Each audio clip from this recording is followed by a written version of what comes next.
ஒரு காலத்தில் மகாபலி என்ற அசுர மன்னன் 3 உலகங்களையும் ஆட்சி செய்தான். அவன் தானத்தாலும் சக்தியாலும் தேவர்களின் உலகமே நடுங்கியது. அப்போது தர்மத்தை காக்க மகாவிஷ்ணு ஒரு சிறுவன் பிராமணனாக வாமன அவதாரம் எடுத்தார்.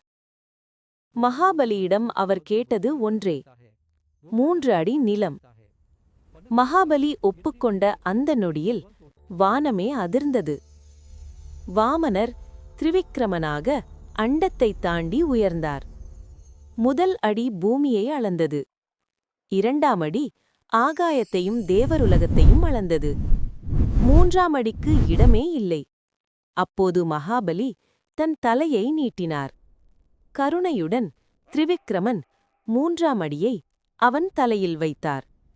இவ்வாறு 3 உலகங்களையும் அளந்தவர் என்றென்றும் உலகை அளந்த பெருமாள் என்று போற்றப்படுகிறார்.